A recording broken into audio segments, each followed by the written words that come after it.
Hello and welcome everyone to the Tech Sharmit podcast. Today I'm thrilled to introduce another special guest, Marcus König, who joins us all the way from New Zealand. If I talk more about Marcus, then he is a visionary leader with over 2 decades of experience in the IT industry. Marcus' career has spanned multiple regions and sectors, including extensive work in Europe, New Zealand, and Australia. His adaptability and expertise in managing diverse teams across cultural and business landscapes have earned him a reputation for effective collaboration and delivering innovative technical solutions. Not only this, as an IBM champion, Marcus is contributing a lot to this industry. So today we will dive into his journey and gain some of his insights. But before we start, I'd like to thank Marcus for joining us today in this episode. And now I request you to please initiate the discussion by telling us something about yourself. Thanks, Amit. Thanks for the invite, and yeah, much appreciated that you're having me on your podcast here. So yeah, a little bit about myself, my background. I'm originally from East Germany, so came over all the way halfway around the earth a few years ago, 2007. That was. So what sparked my interest in the IT industry where I'm working in is pretty much around when the wall came down in 1990. My parents gave my brother and myself a computer, Commodore 64 or C64 in short, and learning how to work with that because it was running a basic operating system, which had the programming language BASIC, and I started getting familiar with that. Loading games mostly, obviously, from initially a cassette, like a tape, just a normal music tape drive, and later from a 5.25-inch floppy drive, to then getting bored with those games and writing some text-based adventure games in BASIC for my brother and me to play. That's pretty much how I got started with computers, and I kind of got hooked into that fairly quickly. Bought my first PC shortly after, which was a x86 or 486 SX40, which had a turbo from 20 to 40. You had a button on that PC, which was quite cool. And played around with DOS and Windows and so forth. And then had a bit of a break for a few years. Was kind of more active in other areas of life, during my early youth, and got back to it studying computer science initially in Rostock, which is quite a large town in the northeast of Germany. Then moving to Karlsruhe with my wife, or back then it was my girlfriend, and then studying there, working at the same time. And then moving to New Zealand after working one more year for this business that paid for my study, and working for several business partners in New Zealand, very IBM focused. Always like the first job there that I had in Karlsruhe with this big retailer was almost solely IBM focused, which is still my trademark in a way. Anything around Unix, Linux, storage, all branded IBM and more, obviously, over the years, was my focus area. Then eventually started working at IBM, initially in GTS, and then got a job offer from Germany. So we moved the family back to Germany for a few years, to Berlin, lived there for a while, and then came back to New Zealand, working again for IBM there, initially as a CTS, Client Technical Specialist. And then my former boss, Alexis Giral, asked me, hey, don't you want to go into the ATS lab services field, because that seems to be where your trademark is, where your skills lie. And so shortly after, kind of joined the lab services / ATS team, was working across Australia and New Zealand mostly. And then shortly after, the same fella, Alexi, asked me if I want to start a business with him. And so it came, and we started a business together with Anthony Steele, who's also a champion, an IBM champion. And that's fast forward 7 years. That's where we are now. And focus point for myself and the business that we're running is large scale technologies, data center technologies, big storage networks, as well as doing Linux support and maintenance and managed services, but also trying ourselves out in the OpenShift or application modernization field around Kubernetes, but more from a platform perspective. People call it these days platform engineering. Yeah. So yeah, that's a little bit about me. Yeah, and with this introduction, like we can say that your journey is quite inspiring as well as interesting, because the way like you have worked in different areas with different cultures. So yeah, make it more interesting. And we would love to hear more about your journey, like because your journey in IT spans over 22 plus years, right? So could you share like what initially drew you to the tech industry specifically?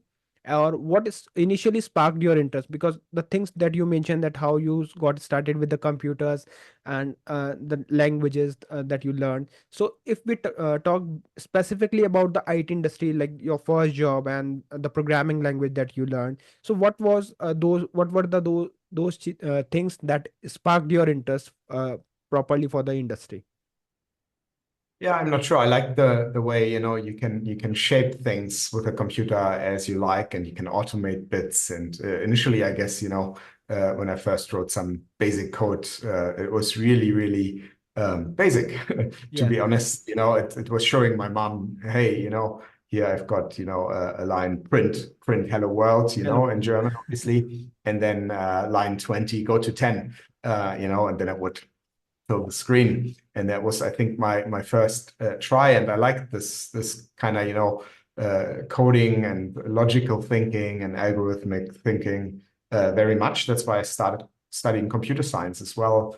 After getting back into computers, after a little break in between, and wanted to kind of learn how, a computer works, what you can do with it. And just before we started this podcast, I was working on a Raspberry Pi Okay. for my little hobby on the sideline to automate and capture data from all sorts of devices in my boat, for example, right? So the wind Mhm. data, the speed, the depth, and all that kind of stuff, and capture that by using almost hardwiring. That was one side. Binary technologies were quite interesting to me, but also coding and programming technologies was quite cool. So the first year at this retailer I worked for, I rewrote their logon script, which when I started, the logon script took about, when you started up your computer and logged in, took about 15 minutes to run at times, and often longer when it wanted to deploy some rules or some new software or set some registry keys. So I said, this is way too long, and the software is not good. So I rewrote the whole logon script, which was quite complex within a couple of weeks. And following that, it ran in less than a minute and did exactly the same, and was a lot more modular. So these kind of things sparked my interest, but then I ended up in the more infrastructure focused space. So my strengths lie around large storage environments or Unix Linux environments is where I eventually got a job and started working and really enjoyed and still enjoying it. Okay. And if we talk about your experience, like having worked with diverse culture and business background across Europe, New Zealand, and Australia, how do you adapt your communication and project management style to ensure successful collaboration with teams and stakeholder in different regions? Yeah, that's a very good question, to be honest. And coming from Germany, especially the Northeast, where the communication is extremely direct and also sometimes not as let's say the EQ in the communication is not very high. It's very please do this, and sometimes not even please. It's kind of where I came from, how I grew up, and it's still like this there as of today. And then moving to New Zealand, not speaking the language super well. I Yeah. was able to understand everything, but it took me a few months to kind of get used to speaking every day, and everything around you is in a different language to German. Um, that helped, I guess, adapting to a different cultural background as well, where it's not so direct. It's more very much more friendly and polite, and much more emphasis on not kind of, we've got a German saying, not knocking the other person on the head, to get what you want, but rather being a little bit more Okay. friendly in a way, and trying to influence people. And so I had a discussion with my wife, who's also from East Germany, same region. It is still a balancing act for us. Yeah. If we go back to Germany, in the 3 years I worked there, about 10 years ago, we were conceived as being super nice and super polite Germans there, because we've Hmm. kind of learned the New Zealand or Australian way. Yeah. While coming here again, we're probably oftentimes they tolerate it because we are Germans, but we are oftentimes perceived as very direct and sometimes a little bit rude. So it's interesting, and we're always walking that balancing act, because having this directness obviously quickens, getting to the results sometimes as well. So it's a bit of a balancing act from my point of view, and we're still working on it today. Okay. All right. And if we talk about your working areas, so like you have worked extensively with both public and private sector clients. So how do the needs and the expectation differ between these two sectors? And how do you approach these differences when delivering a technological solutions? Because you have worked with both sectors, and like there might be some differences in their working style, their requirement. So how do you manage those things? Yeah, it seems, from a public perspective, and yeah, working with platform technologies, like we do here at Systematics, we do encounter all industries, all sectors, and everything. Looking at the public sector, especially, it's usually a lot more regulated. Hmm. So that goes from the procurement over the design. For example, one of our clients, recently installed Red Hat 9 during a project, and then they discovered, oh, we haven't had a proper architectural sign-off to actually use internally Red Hat 9, which, at private sector, you would just say it's the latest version. It supports your software that you want to run. So we'll just go with it, that the vendor has ticked it off, and the software, the application vendor as well. And it's interesting. Sometimes things can take longer in public sector, but I've seen it also go faster. It really depends. And overall, I wouldn't think there's a huge difference, especially on the things that we do, where you have to have critical platforms online for hospitals or for universities to be able to, teach their students, or, for television stations who, Hmm. run a 24/7 operation to show you the newest sports events and so forth, right? So I think from industrial or area perspective, where we work, it's not extremely relevant where, if it's public or private.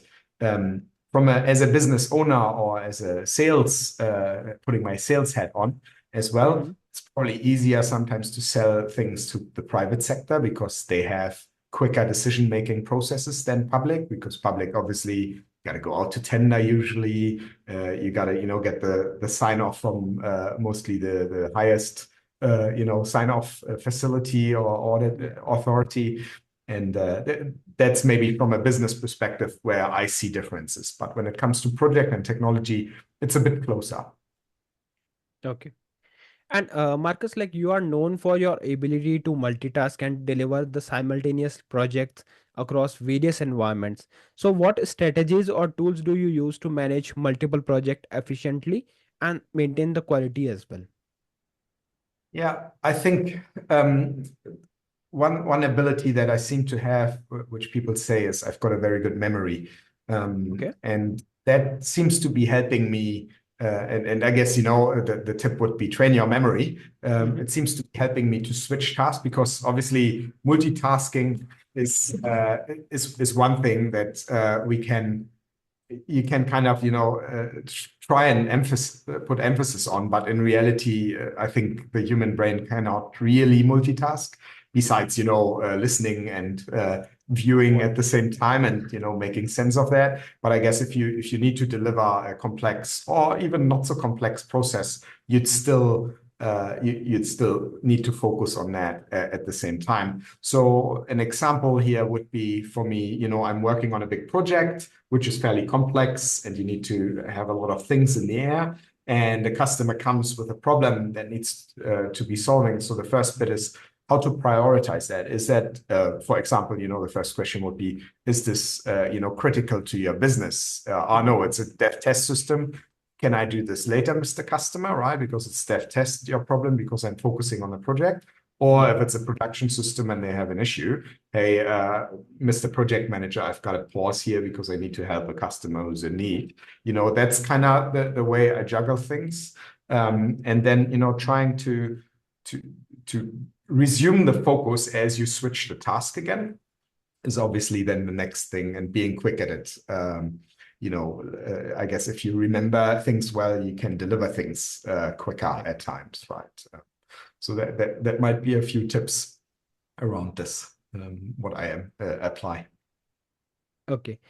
All right. So now we will talk bit about the knowledge sharing and training areas. So with your experience in training as well as in knowledge sharing platforms, so what do you believe are the most critical skills IT professionals should develop to stay relevant in today's market? Because now the things are going change.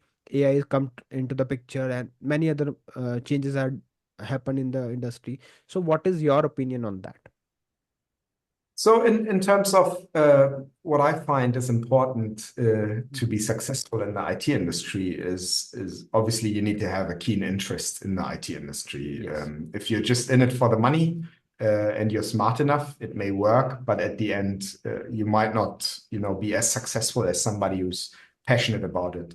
I can certainly say of myself that I'm quite passionate about IT and the industry I'm in. And that is one of the biggest traits. Another trait is you got to have a good experience or education. So, I went to university. That doesn't mean, and I've met really, really, really skilled people, that just finished school and then went into IT and are super knowledgeable because they kind of, discovered everything by themselves. And fortunately, in these days, with the internet and ChatGPT and so forth at your hands, you can understand things quicker and easier, and it also fully in depth, which I find very important.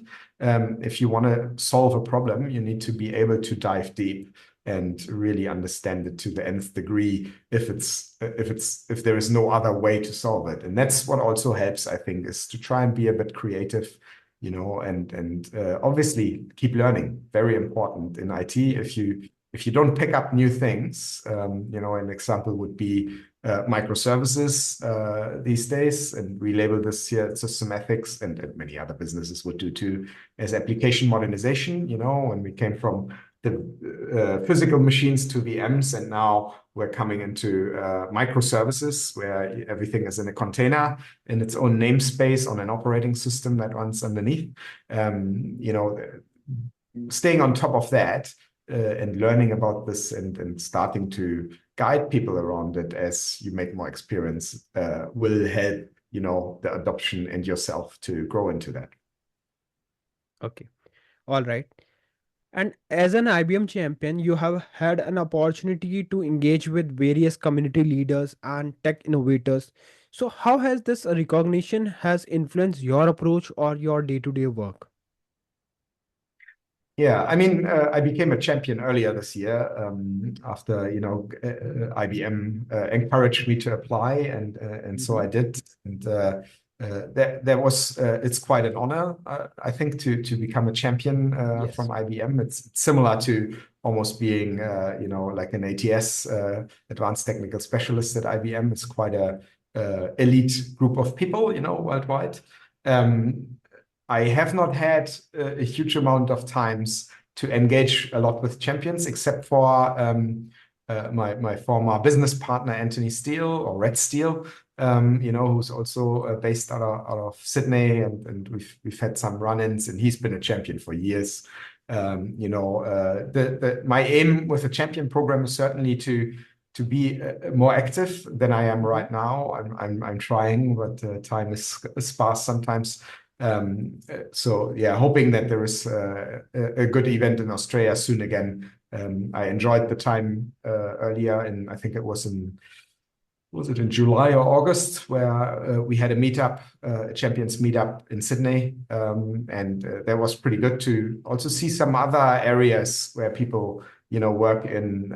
I think a lot were from the planning and insights software, but we had some mainframers there as well, and it was very interesting to see what they do and how they communicate and what's interesting to them and to us as a group. Okay. And looking ahead, what do you envision as the biggest challenge and opportunities for the IT providers in the next 5 to 10 years, especially in the regions like New Zealand? Because now you are working as an IBM champion, so you have met with some like-minded people. You have observed various scenarios that is noticeable in the industry. So, how do you envision for those challenges for the next 5 to 10 years? Yeah, I think one thing that is important is the area where you are Yes. working in, and how does that develop forward. And I believe firmly, my stake in the ground these days is that application modernization for our platform is quite a big task to complete. And it will take much longer than it took from the virtualization era, when we came from physical machines to VMs and everything virtualized and software defined. I think the application modernization part is much more involved, because you do have to change all the applications that are running on your in your business. While when you went from physical to virtual, you just did a P2V and moved the server that was running on a physical box onto a hypervisor that ran lots of virtual boxes that were essentially the same. Much easier to complete from an infrastructure level, while building a new modern application platform, call it OpenShift, Rancher, but at the end it's probably Kubernetes, not Docker or Swarm, is more complex. And then implementing those applications, changing those applications to work with this new platform is going to be interesting. And I think Red Hat has done a good step, for example, towards a solution for this, which is to allow you to run not only containers on OpenShift, but also virtual machines, which they introduced a few years back, but are now trying to emphasize more because of the recent changes in the industry around Broadcom and VMware, which is probably a midterm, so 3 to 5 year project or initiative. And then past, I think, when we also think about AI taking over the world, while I still think what we see as AI is obviously hugely advanced to what we saw a few years ago. But it's still not really AI, because the machine is not really aware of itself. It's just able to search things really quickly and give answers that make sense and are connected, and also refer to previous questions. So it's not really fully AI, but I believe, looking at all those big billionaires like Elon Musk, who's just built or bought the most amount of NVIDIA graphic cards, and put them into a data center. There is certainly a drive towards more general AI. And for AI, it's extremely important to have good infrastructure. And again, this is, I think, where we can add a lot of value around managing a lot of data. So when we look at HPC today, where you have billions of files and exabytes of data that needs to be crunched very quickly and put to the CPUs and GPUs very quickly, I think that's where it's going to go in terms of technology. Things get smarter and faster in that area, and more consumable is my gut feel. And that's where I think our business, and as champion, I would go and evangelize around that area. Yes. So, Marcus, like you have spent more than, I would say, the almost 2.5 decades in this IT industry. So, looking back at your career, like, have there been any colleagues or mentors, or maybe any other person whose collaboration not only enhanced your professional growth, but also made the journey more enjoyable for you? Yeah, I guess, I mean, the first one I can think of is my wife, who's, Okay. allowed me to go and study while she was working and, bringing home the bread, so to say, and then supporting me or letting me do what I'm passionate about while she was looking after our family. And that wasn't an easy task either because Yes. we do have 5 children, and bringing up 5 children is an interesting journey by itself. And when I have to talk about her, I have to also say she's now the operations manager at our business, and I guess bringing up 5 kids helped with that as well. So that's probably the biggest one. And then over my time during my study, there's some people like Michael is a good friend who guided me initially through my diploma thesis and Okay. my master and bachelor thesis and so forth. Then coming to New Zealand, the first kind of mentor who took me under his wing was Stuart, a good friend, Stuart Gutteridge, who's retired from IT, but that was a big mentor. But also to mention John Sexton, a long-term IBMer and level 3 IT specialist.